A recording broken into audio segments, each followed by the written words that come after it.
Trong giấc mơ của chị có hai người, ngoài chồng chị ra, chị có bao giờ nghĩ đến việc xảy ra chuyện gì đó với người còn lại không? Đương ơi, đương nhiên là không rồi. Thế nên giấc mơ này của chị không phải là một giấc mơ bình thường, mà là có kẻ đã mượn nỗi nhớ chồng của chị để hạ niệm trung niệm. Niệm trung. Hạt giống này sẽ âm thầm dẫn dắt suy nghĩ của chị, biến nó thành chất dinh dưỡng để nuôi dưỡng hắn, cuối cùng phát triển thành một cái cây cổ thụ trọc. Trời ngăn cản tư duy của chị, khiến chị hoàn toàn bị cái ý niệm do hạt giống này mang lại kiểm soát, không thể tự thoát ra được, cuối cùng phải thuận theo ý niệm đó. Hiện tại chị mơ thấy ba người cùng lúc. Thêm một thời gian nữa, chồng chị sẽ rút lui, chỉ còn chị và lão cao ở bên nhau, cứ đêm này qua đêm khác mơ như vậy. Cuối cùng lý trí của chị sẽ bị dục vọng nảy sinh trong giấc mơ khống chế, mà lao vào vòng tay của lão cao. Nghe tôi nói xong, sắc mặt Phùng Quyên trở nên trắng bệch. Lão cao muốn lợi dụng tôi sao? Nửa năm gần đây, chị định kỳ làm một việc, cách nhau nhiều nhất là một tuần, sẽ để người khác tiếp xúc với cơ thể mình, đúng không? Đúng. Mấy tháng trước lưng tôi đau dữ dội. Lão cao giới thiệu cho tôi một nữ trung y, kỹ thuật xoa bóp bấm huyệt rất giỏi. Cuối tuần nào tôi cũng đi một lần, vừa xoa bóp vừa châm cứu. Vị trí châm cứu là ở thắt lưng, đúng không? Chị về nhà có thể tự soi gương xem thử, chỗ đó chắc hẳn có một vệt màu đỏ nhạt. Đó thực chất là dấu vết để lại khi mượn cơ hội thi triển pháp thuật. Nói rồi tôi đẩy hai đạo bùa trên bàn cho Phùng Quyên. Đạo bùa bên trái này, khi ngủ hãy đặt dưới gối, liên tục trong nửa tháng, có thể đảm bảo chị không còn gặp những giấc mơ tương tự nữa. Đạo bùa bên phải thì dùng một túi vải đỏ nhỏ đựng lấy, đeo trên cổ. Nó sẽ đánh thương kẻ có ý đồ mượn loại ngoại đạo thuật này để chiếm đoạt chị, khiến hắn nửa đời còn lại không thể làm đàn ông được nữa. Sau khi về đừng đi gặp nữ y sĩ kia nữa. Phùng Quyên sững sờ nhìn hai đạo bùa đó, do dự một hồi, nhỏ giọng nói, lão cao với chúng tôi là chỗ quen biết lâu năm, sau đó ông ta với chồng tôi vẫn luôn hợp tác làm ăn. Chị Phùng, tôi chỉ quản việc trị bệnh, không hỏi nguyên do. Thuốc chỉ chữa bệnh không gây mất mạng, pháp truyền có ích, dùng hay không là tùy người, muốn dùng thế nào chị tự quyết định đi. Về nghỉ ngơi đi, đêm nay sẽ không có chuyện gì nữa đâu, ngày mai chị có thể đưa con về nhà rồi. Phùng Quyên cẩn thận cất hai đạo bùa đi, lặng lẽ đứng dậy đi ra ngoài. Tôi nhìn thấy eo cô ấy uốn éo rất mạnh khi bước đi, hai chân có chút không bước ra nổi, không khỏi nhíu mày. Chị Phùng, sau khi về chị hãy tìm một người đàn ông ở bên cạnh, khi làm việc thì mang theo đạo bùa thứ hai, như vậy có thể triệt để loại bỏ câu chủ đó, sẽ không để lại di chứng. Phùng Quyên đứng sững tại chỗ, im lặng một lát, không quay đầu lại, sau đó có chút lúng túng chạy ra khỏi phòng khám. Tôi ngủ không biết bao lâu, đột nhiên nghe thấy tiếng bước chân rất khẽ, từ xa đang tiến lại rất gần. Tôi lập tức tỉnh táo lại. Phùng Quyên đột nhiên nhảy lên giường tôi, ôm chặt lấy tôi. Chồng tôi vừa mới mất không lâu, tôi không biết tìm ai để giúp, cũng không thể đi tìm. Nếu bị người khác biết, tôi cũng chẳng còn mặt mũi nào mà sống. Chu tiên sinh, anh là cao nhân, giúp tôi một lần, chỉ một lần này thôi. Sau này tôi tuyệt đối sẽ không bám lấy anh.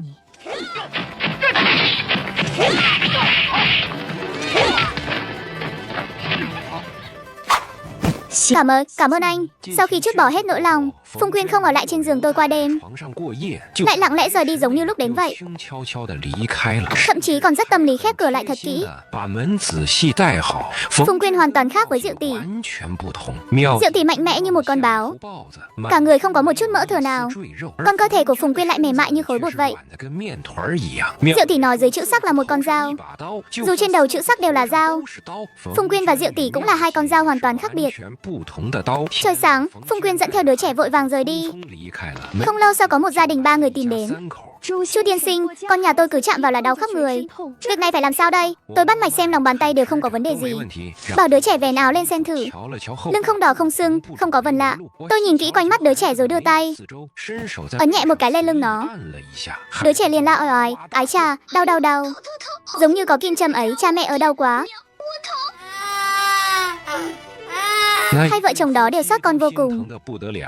Người mẹ rơm rớm nước mắt, người cha thì sốt ruột đi quanh tại chỗ, ngậm điều thuốc nhưng quên cả châm lửa. Tôi sẽ mỉm cười, đưa ngón tay chạm nhẹ một cái vào lưng đứa trẻ.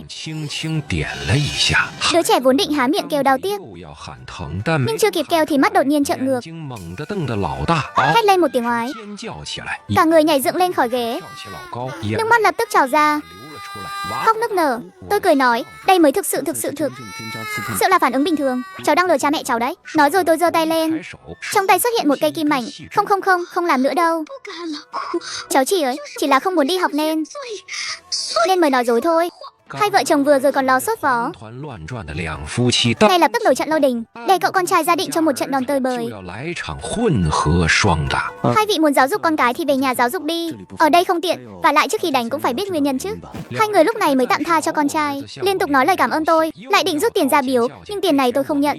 Sau khi gia đình này đi, buổi chiều không còn ai đến khám nữa, cho đến khi trời sập tối, một người đàn ông để tóc dài ngang vai bước vào,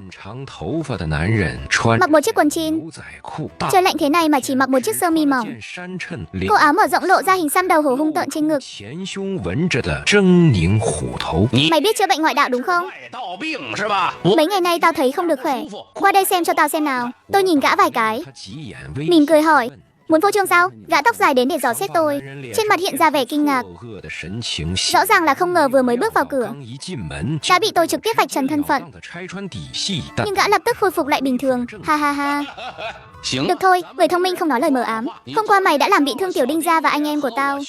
Hôm nay tao đến để đòi lại công đạo cho hai người bọn họ. Mày tự chặt một tay một chân để tạ tội đi. Chuyện này coi như xong. Nếu không thì chuẩn bị ra đi đi. Vẽ đất không dễ, vẽ mặt không bóng. Không phải là một người trong giang hồ thực thụ, chắc chỉ là một tên côn đồ danh ma thôi. Tôi không khỏi có chút thất vọng. Cứ ngỡ sau khi Tiểu Đinh tiên về, Diêu đại tiên dù không đích thân ra mặt thì cũng sẽ phải thêm một đệ tử khác qua đây. Ai dè ông ta lại phái một tên đần đến nộp mạng thế này. Muốn đòi công đạo thì bảo Diêu đại tiên đích thân đến đây. Ông ta lại phái hạng đần độn như mày đến nộp mạng à? Mày nói ai đần độn hả? Tao sẽ xử đẹp mày. Gã tóc dài ánh mắt hung quang, giơ tay rút ra một món hàng nóng, nhưng ngay khoảnh khắc sau, động tác của gã khựng lại. Sau đó từ từ xoay chuyển, họng hàng nóng chĩa thẳng vào mặt mình.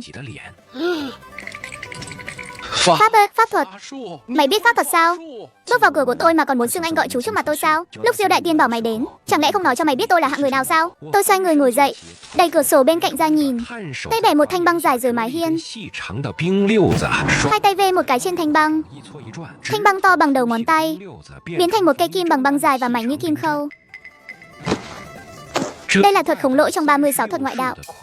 Không ngờ, thuật này chỉ cần một kim đâm xuống, khiến hắn nói gì phải nói đó, khiến hắn làm gì phải làm đó. Tiện lợi và kín đáo hơn nhiều so với dùng sợi chỉ làm con rối. Nhược điểm là sau khi đâm một kim này, tổ chức não bị tổn thương. Hắn chỉ có thể trụ thêm được 10 tiếng nữa. Nói đi. Mấy anh em chúng tôi là người mở đường cho đại tiên. Tại sao ông ta phải mở đường? Đại tiên đã chữa khỏi cho một vị quý nhân. Vị quý nhân này đã thưởng cho đại tiên một dự án kinh doanh âm hóa trên địa bàn. Nhưng mấy vị lão đại làm nghề này trước đây không phục đại tiên, đã phá hoại một vụ làm ăn của ông ta, khiến ông ta bồi thường hơn 1 triệu tệ, làm mất mặt vị quý nhân kia. Thế nên đại tiên muốn mở lại Kim Thành. Âm hóa đạo gần đây đang đấu với 3 vị lão già nắm địa bàn là Mã, Hầu, Điền rất gay gắt. Mở đường chính là dựa vào bạo lực để đánh vào vòng làm ăn ngầm vốn có. Cướp địa bàn, cướp thị phần, phàm là những hàng hóa không thể đưa ra ánh sáng, đều gọi là âm hóa. Diêu đại tiên, một thuật sĩ giang hồ chuyên trị bệnh ngoại đạo, dù có chỗ dựa lớn, muốn nuốt trôi một miếng làm ăn trong cái vòng này, cũng phải liều mạng một phen. Chẳng trách Diêu đại tiên dù đệ tử gặp chuyện cũng không lộ mặt. 3 cọc 3 đồng từ việc trị bệnh ngoại đạo so với địa bàn, âm hóa mang lại món lợi khổng lồ này, căn bản là không đáng để tâm. Cho nên người đàn ông này không chỉ đến để nộp mạng, mà còn đến để truyền tin chuyện của Tiểu Đinh tiên. Diêu đại tiên nén nhịn thừa nhận Tiểu Đinh tiên vô lý trước, lỗi tại bản thân hắn, gửi cái mạng này đến cho cậu. Không phải ông ta sợ tôi, mà là ông ta muốn làm sự nghiệp lớn hơn, đã không còn quan tâm đến cái nghề trị bệnh ngoại đạo chỉ đủ kiếm miếng ăn này nữa rồi, nên không muốn phát sinh thêm rắc rối. Tiểu Chu tiên sinh đang bận à? Giọng của lão Tào vang lên nhưng không đi vào trong, nhưng người tựa vào cánh cửa, quay lưng lại góc sân, khu khu 2 chai rượu đang cầm trong tay với tôi. Tôi bột một cái vỗ vào sau gáy gã tóc dài. Được rồi, hôm nay đến đây thôi, mày có thể đi rồi. Đa tạ Chu tiên sinh, đây là tiền biếu. Tôi nhận lấy tiền. Gã tóc dài lại cúi chào tôi một cái nữa, lúc này mới xoay người đi lướt qua lão Tào ra khỏi cửa. Rượu tôi mang đến rồi đây, thức nhắm đã chuẩn bị xong từ lâu rồi, chỉ đợi ông tới thôi.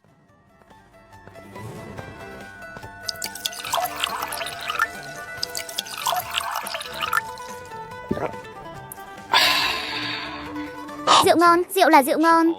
Thức nhắm cũng không tệ, nhưng trước khi uống rượu có vài lời phải nói cho rõ ràng. Ông định nói với tôi thế nào? Có muốn trưng hết bài ra trước không? Hỗn độn, đừng có lôi mấy thứ đó ra với tôi. Tôi định xưng danh trà gốc gác. Lão ta bực mình ngắt lời tôi. Tôi làm cảnh sát cả đời rồi, không hiểu mấy cái tiếng lóng giang hồ của các anh đâu. Vậy thì ông định dùng thân phận người của cung gia để nói chuyện với tôi à? Tôi còn 10 tháng nữa là nghỉ hưu rồi. Ai không để tôi yên ổn nghỉ hưu thì kẻ đó đừng hòng được yên ổn. Ông lại nghe thấy chuyện gì rồi sao? Vừa tới cửa đã phủ đầu tôi mạnh thế. Tiểu Đinh tiên sau khi về cửa truyền tin, nói xong liền tại chỗ tự nhổ lưỡi của mình. Cậu đây rõ ràng là đang đoạt mệnh lập uy, ép Diêu đại tiên lộ diện đấu pháp với cậu. Cái gì cơ? Đinh câu dựa vào bản lĩnh mà kiếm ăn. Cậu coi lời tôi nói là gió thoảng mây bay đúng không? Hắn học hành không tới nơi tới chốn. Diêu đại tiên thả hắn ra ngoài xem bệnh là đang hại người.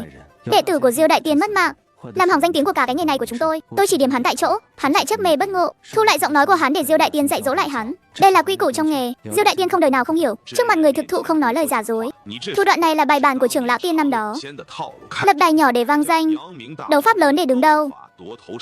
3 bước đi xong là lập được trụ trong giới, vang danh ngoài giới. Tiếp theo đó là phải hiển thành cứu người.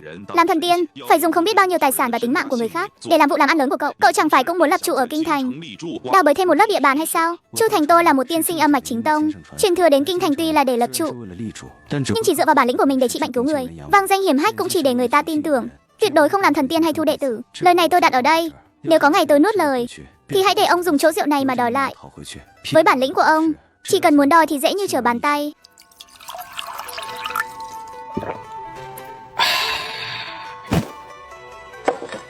Tôi không phải người giang hồ, nếu không phạm vào tay tôi thì tôi cũng chẳng quản. Chút bản lĩnh học được những năm trước đã trả lại hết cho tổ sư gia từ lâu rồi. 10 tháng này cậu để tôi yên ổn nghỉ hưu. Trưa này tôi truyền cho cậu ấy, vẫn chưa nói xong. Một tay nâng ly uống rượu, một tay ấn lên mặt bàn dùng kình lực của rượu, nhấc tay đặt ly rượu lên mặt bàn vốn đang bình thường. Mặt bàn nhìn qua thì có vẻ nguyên vẹn không sức mẻ, nhưng đến cái ly rượu nhỏ cũng không đỡ nổi, âm thầm lún xuống tạo ra một cái lỗ rồi rời mất. Tôi nhẹ nhàng đưa chân đá một cái dưới gầm bàn, ly rượu theo đường cũ từ trong lỗ nhỏ bay ngược trở lại, nhấc bình rót đầy, kẹp lấy đưa về trước mặt lão Tào, khẽ lắc ly rượu. Rượu trong ly lập tức bốc lên ngọn lửa xanh làm buồn. Lão Tào cười một tiếng, đón lấy ly rượu, uống cạn rượu cùng ngọn lửa trong ly. Rượu ngon, thủ đoạn giỏi. Bữa nay uống mãi đến 7 giờ tối mới xong việc, 2 cân rượu không còn sót một giọt. Lão Tào uống rất sảng khoái, đóng gói chỗ thịt bò chín còn lại mang về. Lúc sắp ra khỏi cửa, rốt cuộc ông vẫn hỏi tôi một câu: cậu thực sự tên là Chu Thành sao? Ông thực sự họ Tăng sao? Ha ha ha ha, lão Tào cười lớn rồi đi. Còn tôi thì ở bên đường đầu làng, ngồi lên xe của gã tóc dài kia rời đi. Chiếc xe dừng lại đối diện một khu vui chơi giải trí, tên là Lạc Sĩ Vương Triều. Tối nay Diêu đại tiên hẹn 3 vị đại ca nắm giữ địa bàn, âm hóa ở đây để đàm phán.